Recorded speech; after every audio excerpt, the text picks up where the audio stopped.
कोई प्रेम है नहीं, वो तो सिर्फ उसको एटीएम बना करके पैसा लेने का एक जरिया बनाई हुई थी। सुसाइडल वीडियो अगर आपने देखा हो या सुसाइड नोट में जिस तरह से मेरे भाई ने बताया है कि वो एक बच्चे को किस तरह से टूल के थ्रू यूज कर रही है। अब तो हमें अपने पोते की चिंता हो रही है कि पोता मेरा कहाँ है, नहीं है।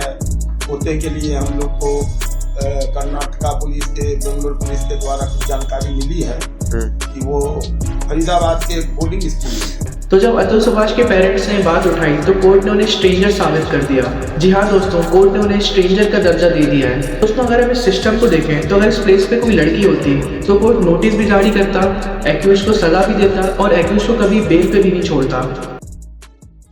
तो अतुल सुभाष की मौत को 1 महीना पूरा हो चुका है और 5 में से 3 एक्यूज मतलब निकिता सिंघानिया, उनकी मदर और उनके ब्रदर तीनों बेल पे बाहर आ गए हैं। और सुशील सिंघानिया जो कि चौथे एक्यूज थे, उनको तो अरेस्ट ही नहीं किया गया है और शायद उन्हीं की वजह से आज ये लोग बेल पे बाहर घूम रहे हैं। और इस केस की 5वीं एक्यूज रीता कौशिक ने सबको लीगल नोटिस भेज दिया है कि मेरे बारे में कोई कुछ नहीं बोलेगा। तो ना उन पर FIR हुई और ना ही उन्हें अरेस्ट किया गया है। और अगर ये सेम चीज कोई लड़की लिख कर जाती तो आप लोगों को क्या लगता है कि यही सेम चीज हो रही होती? और यही नहीं, उनका 4 साल का बेटा जिसके बारे में उन्होंने अपने सुसाइड नोट में मेंशन किया था, उन्होंने ये बोला था कि उसको मेरे माँ बाप की कस्टडी दी जाए, उन्हें उनके गाइडेंस में रखना है। तो जब अतुल सुभाष के पेरेंट्स ने बात उठाई तो कोर्ट ने उन्हें स्ट्रेंजर साबित कर दिया। जी हाँ दोस्तों, कोर्ट ने उन्हें स्ट्रेंजर का दर्जा दे दिया है।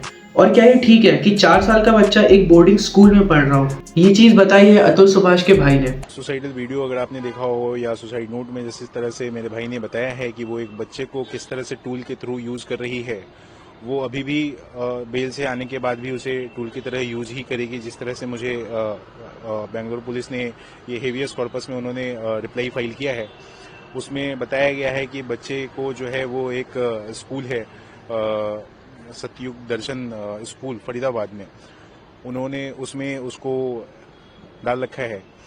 जो उन्होंने 17 जनवरी को डाला था, जो फॉर्म में लिखा है, उस फॉर्म में उस स्कूल ने ये भी कंसीडर नहीं किया है कि उस बच्चे का जो है वो फादर का नाम कहाँ है, जबकि बर्थ सर्टिफिकेट लगाया गया है, उस पर फादर का नाम लिखा है।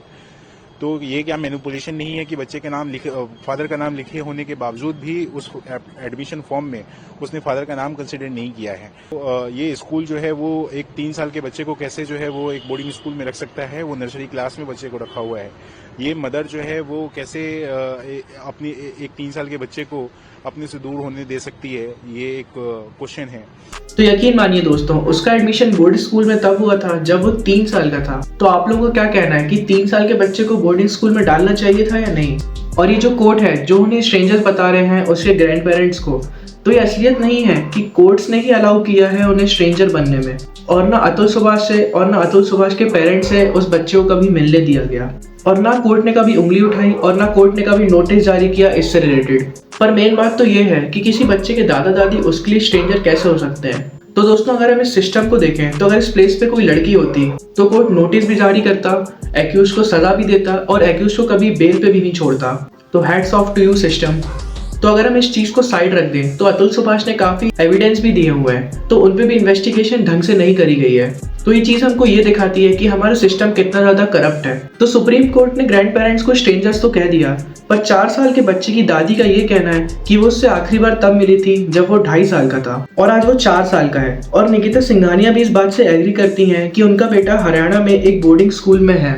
लेकिन अभी उनको बेल मिलना नहीं चाहिए था, लेकिन उन लोग का बेल मिल गया है। मुझे को भी जानकारी कल हुई है पीछे अब तो हम अपने पोते की चिंता हो रही है कि पोता मेरा कहाँ है, नहीं है। पोते के लिए हम लोग को कर्नाटका पुलिस के, बेंगलोर पुलिस के द्वारा कुछ जानकारी मिली है कि वो फरीदाबाद के एक बोर्डिंग स्कूल में है। उस बोर्डिंग स्कूल में उसका दाखिला जो है सो 3 साल के उम्र में हुआ है। तो मेरे हिसाब से हम लोगों को एक कम्युनिटी क्रिएट करके सुप्रीम कोर्ट से मांग करनी चाहिए टू प्लीज रिकंसीडर दिस, क्योंकि ये बात तो कोर्ट को ही पता है कि इस एज में बच्चा बोर्डिंग स्कूल में अच्छे से रह सकता है या फिर अपने ग्रैंड पेरेंट्स के साथ। और अगर हम ऐसा मान ले कि in future Nikita Singhania arrest हो जाती हैं, तो फिर वो बच्चा किस स्ट्रेंजर के पास रहेगा? क्या उसे बोर्डिंग स्कूल में रखना ठीक है? और मेरे हिसाब से तो इतनी सी एज में किसी भी बच्चे को बोर्डिंग स्कूल में रखना एक क्राइम है। तो दोस्तों आप लोग कमेंट सेक्शन में जरूर बताना कि क्या सही है और क्या गलत। क्या सुप्रीम कोर्ट अभी सही कर रहा है या फिर अतुल सुभाष के ग्रैंड पेरेंट्स के साथ भी अभी बहुत ज्यादा गलत हो रहा है। तो अगर वीडियो पसंद आई हो तो लाइक करना और अगर चैनल पर नया आए हो तो सब्सक्राइब करना। मैं ऐसी ही अपडेटेड न्यूज आप तक लाता रहूंगा। मिलते हैं नेक्स्ट वीडियो में। बाय।